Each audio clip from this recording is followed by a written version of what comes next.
Welcome, everybody, to Christians Against Religion. I'm Ethan. I'm Steve. And we're back. Salt and pepper. Oh, salt and pepper. Yep, in celebration of Black History Month. Yep. This is Brothers United. Yes. Shake hands. We can. That's how racist, Steve. Fine, I'll give you a man shake. That handshake was so good it knocked over my microphone. So as you can tell, it's been about 2 months since we recorded. Yeah. So we're not used to our surroundings. Yes. And speaking of how races should interact with brotherly love, I have a comment before we go into the content of this episode. So for some reason, it's hidden on YouTube. We didn't delete it. We didn't hide it. I really wish it was out in the open for you guys. So I'm going to expose it right here. Under a Steven Anderson video, many people of that clan were upset. And this one is quite hilarious to me. He says, "You guys aren't Christians, and that idiot black guy specifically on the right doesn't know a thing about the Bible. Good thing he will not be in heaven." Man. You know, Good thing. I've gotten some comments years and years ago when I first started in ministry that genuinely hurt me. But this one is, I think, one of my favorite ones of all time in the Hall of Fame of dumb comments that I've gotten.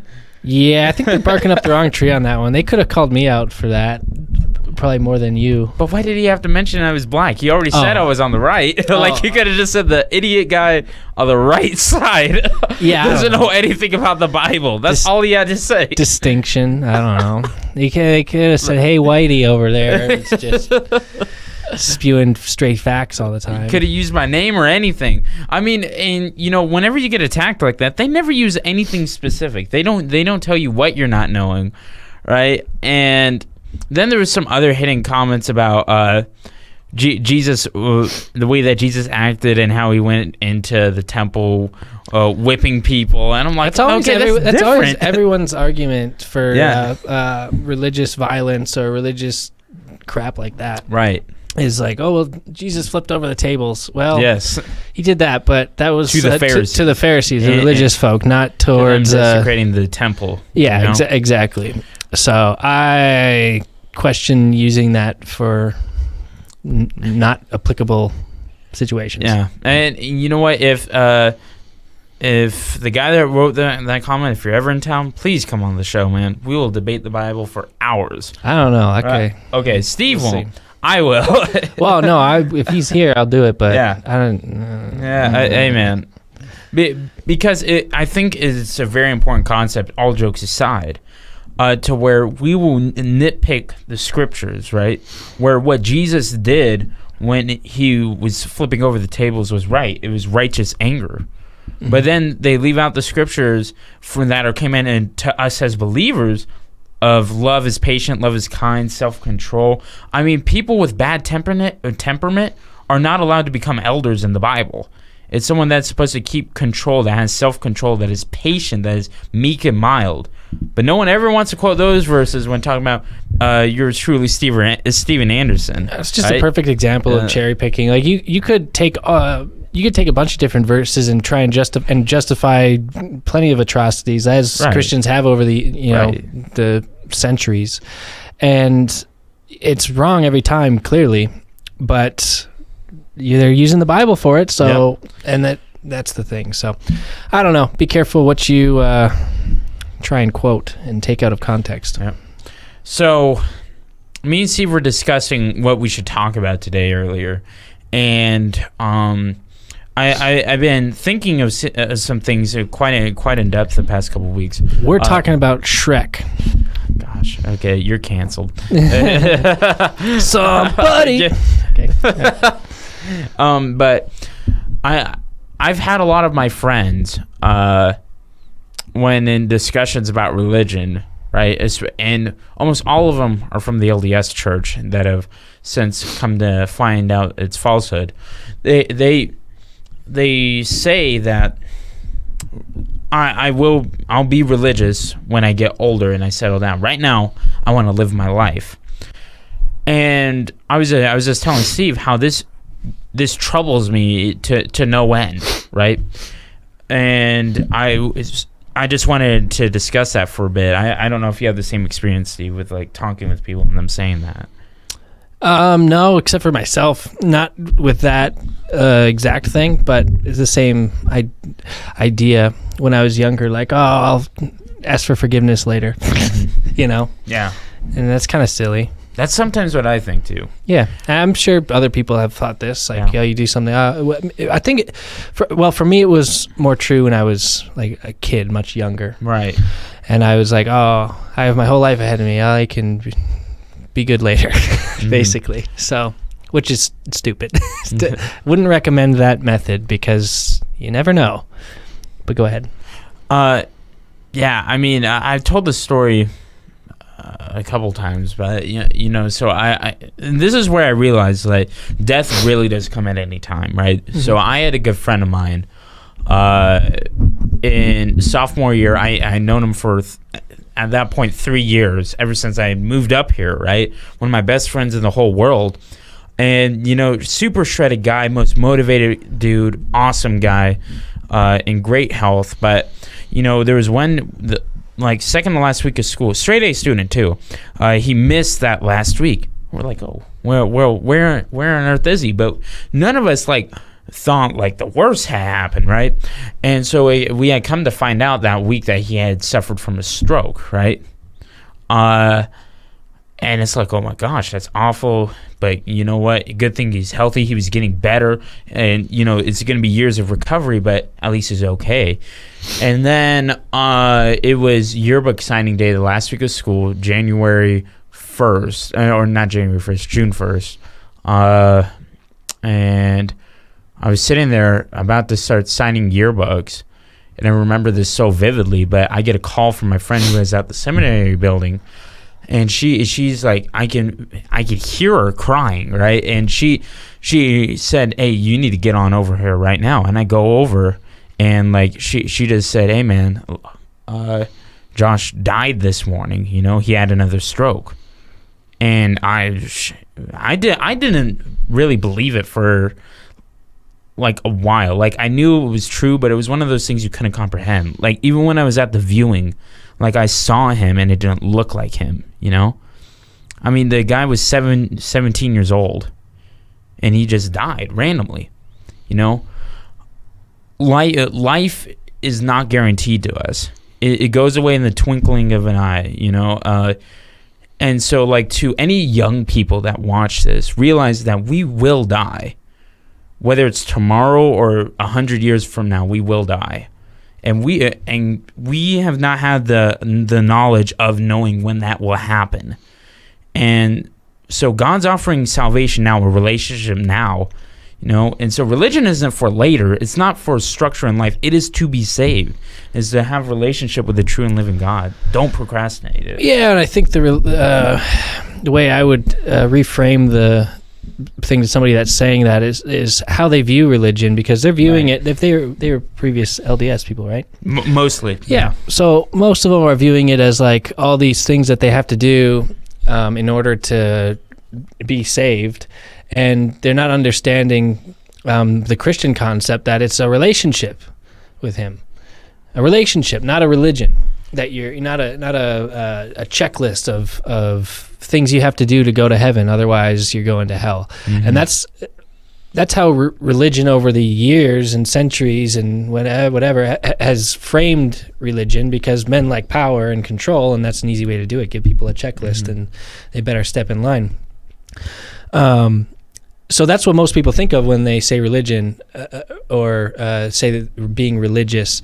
And I usually try and make the distinction when someone brings it up and asks if I'm religious. I'll tell them I'm not, but I'm a Christian. Yeah. So it's full relationship. Yeah, and it's important to the distinction is important, because your intentions for things are often very different. Right. And often I find too that people are wanting to live their teenage moments, party, go out, drink, have sex, and people don't think long term, right? We think of the short term, right, where all these things are going to be fun, but we don't realize how that affects us over time, right? We always think in the moment, and that's something that, you really can't teach someone how not to do. They have to make the decision of like, okay, I know these things are not good for me, and so I need to try and get out of this, right? And it's also the seeking of the relationship, because if it's religion, like a system of how to live your life that you're looking for, then true Christianity isn't for you. No, because you're doing it based on fear. Right. You're doing it based on fear and just to check off the box of, I didn't do this today. And that's no good. That's not love. God wants us to love him. Mm-hmm. And that's what happens when you recognize it as a relationship and not just a checklist, is that you want to do the things that God wants you to do. You want to love your neighbor. You want to, just live better, so you can glorify him more, because it makes you happy. It's like a wheel of happiness, a wheel of not happiness in the earthly sense, but just kind of it brings you joy. So I think, and it's deferred. It's a different kind of joy than you'd get from partying or having sex. Of course, right. It's a bit of deferred gratification, but. Just getting people to understand that the effects are deeper than that other crap you can do, and it's worth it. Yeah, and nobody's perfect at that. By the way, I'm awful. Oh at deferring gratification. Are you kidding me? Terrible at it. But we always seek to do that. So do better. And especially people who have left the LDS Church, there is a certain type of happiness that you're out of one bondage of slavery, but you really get put into a bondage of slavery of another, right? And that is the belief of no God.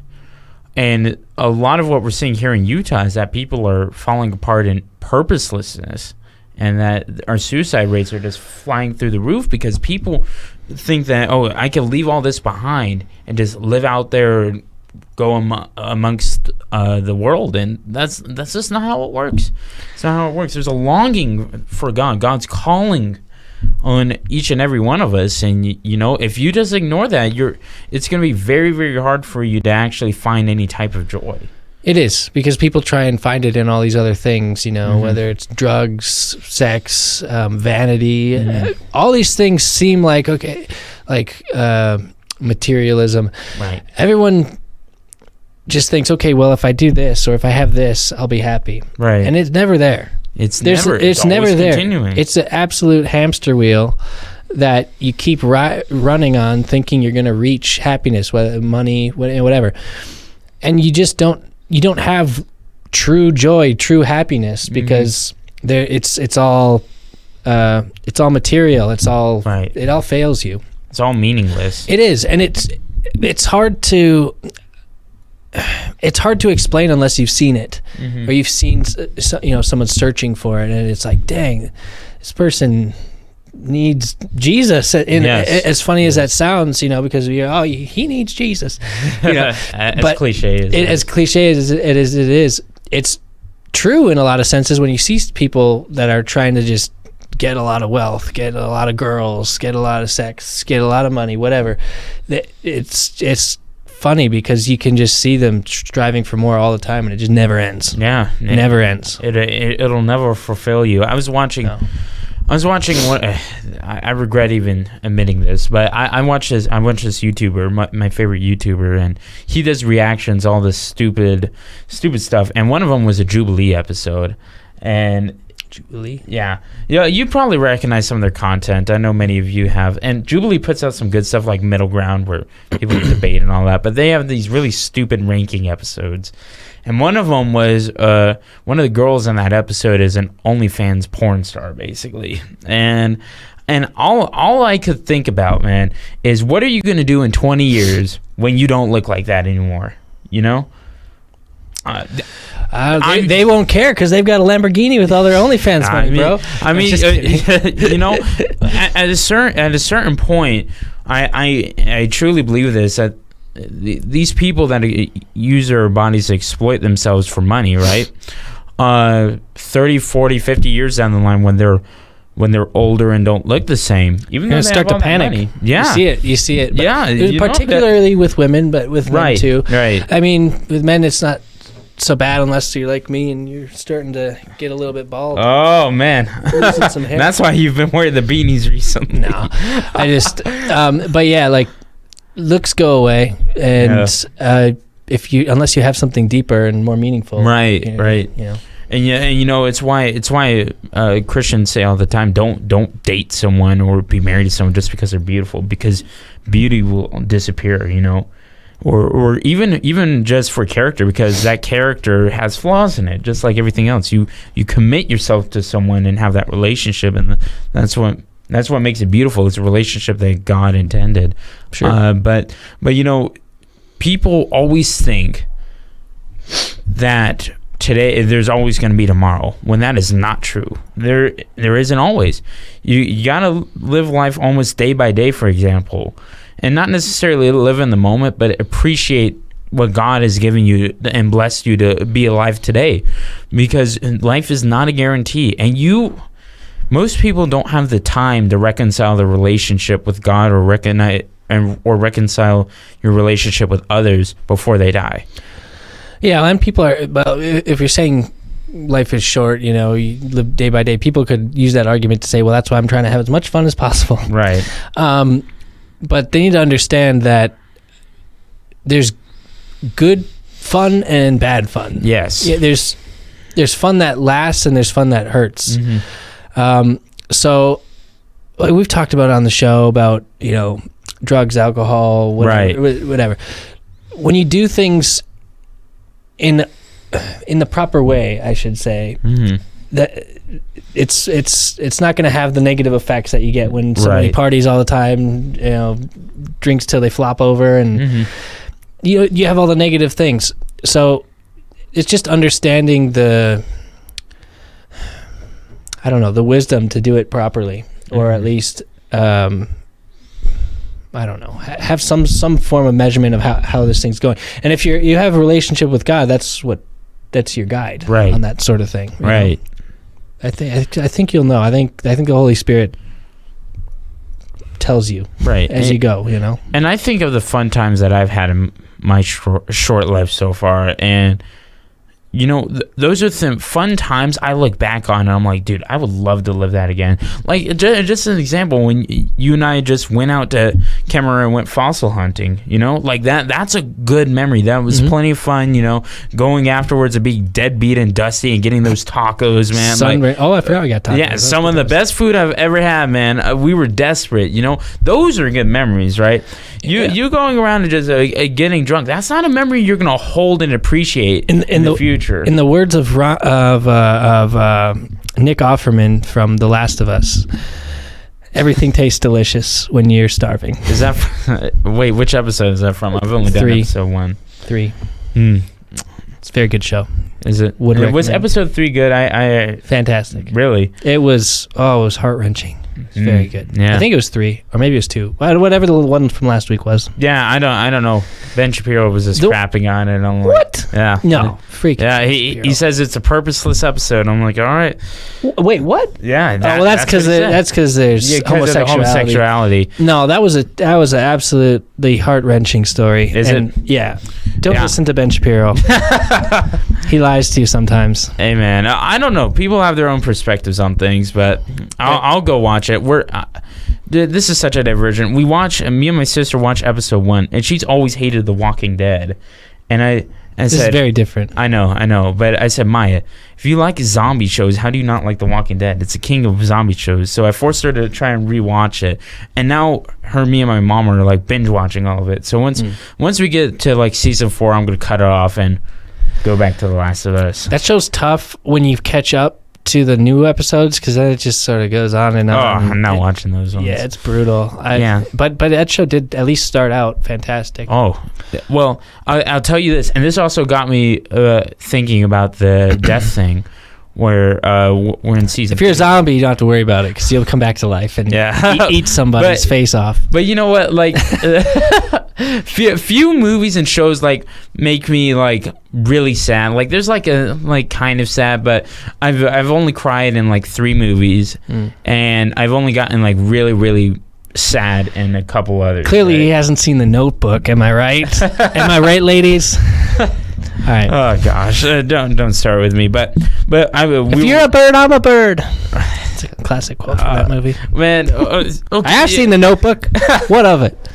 So in this episode, spoilers ahead, I guess. Walking Dead has been out since like 2011. You should have watched it by now. But so in season 3, the Rick and his wife were like mad at each other, right? And they hadn't reconciled their relationship. And this goes into what we're talking about. And anyways, the zombies basically separate them, and she's trying to have her baby, right? And she ends up having to like have someone else do a C-section on her that kills her, right? That's right. And this like in the prison, right? Yeah. And Coral, like I do that every time I hear about the show, man. Carl. But you know, like seeing the actor's performance in it and like how he was literally weeping right there, I can only imagine what would go through someone's head when that happens, where you had all this time to reconcile this relationship and you didn't. And the time that was given to you, and now there's no way that you can do it now. You know, I think that often about if someone were to die and they hadn't been reconciled to God yet, like in relationship with Him, how much they're missing without that. You know, it breaks my heart, and it really, that's one of the few things that does keep me up at night. This literally does keep me up at night. Is the people that don't know God right now, right here. You know, it saddens me to no end. Well, and the reason is that it's such a we are using this word a lot, but joyful experience. Yes. When you have that relationship, and that's why it's the good news, the great news. You know, that you get to have a relationship with Him now, here, and it is liberating and freeing and. Yeah, we're a Christian show. We can't recommend it more. Yep. But don't let religion bring you down with all that nonsense, because they're gonna sell you lies and end up trapping you in their form of bondage one way or another. So just understand that there's a difference between the relationship with God and men's checklists. Yep. So it's hard to see sometimes, but just look for it and keep an eye out for it. And I think you'll be blessed with a new perspective. Yep. So and it'll solve a lot of that issue of someone saying, "Oh, I'll just be religious later," because they just don't want to do it right now. Have a relationship now with the true and living Lord. It's not like it takes that much effort. I mean, He makes you new. He makes you a new creature. I mean, of course. It feels like effort sometimes when you're going through struggles, but you're going to go through more struggles anyways without it. So yeah, but the struggle is all worth it, and you know, with the grace of God, it's overwhelming. You know, I've been having to work on my prayer life a lot, and just getting on my knees and praying and before God is just like it's a new thing. I really did struggle with praying and actually putting thought into my prayer, and it's really making me I don't know, it's really changing me as a person, and I give glory to God for it. So this episode will be called like Christianity, you should try it. Or like what are the benefits of Christianity? The best drug you can take is Jesus. All the cliches. Just I don't know. Just be wary of some of that old school classic cliche things and take it for what it is, you know, and discover the real relationship that you can have. It's not all about what you see in movies and stuff. That I don't know. It's the way it's portrayed sometimes. And you know what, guys? Pray. Always be in continual prayer. You know, if you're running a ministry and you're not in prayer, then I mean, what are you doing? You know, honestly, be on your knees before God and pray, and not only pray for yourself, but pray for your friends and family that do not know Jesus. You know, I mean, like, I probably don't have any Christian friends that are my age anymore. Besides my girlfriend and another friend of mine, like, with true committed Christians, I really don't have that in my life, and it really saddens me because I'm always I live in fear sometimes, and over like I have this friend, she drives awful. She drives awful. Like, and I went driving with her one time, almost 2 car wrecks. One of them may have killed me. Like, it was a scary thing, and she drives up to Ogden every couple days for flight training. That's a lot of driving, you know. And I sit there and I think, are you driving with her every time? No. Thank goodness.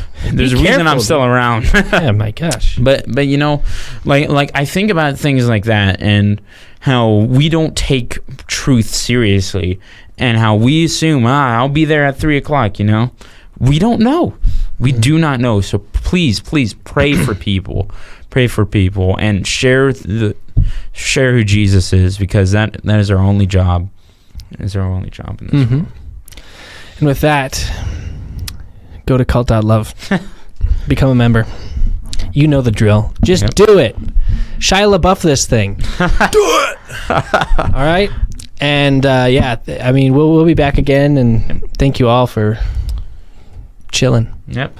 And we will see you next week here on Christians Against Religion. Peace.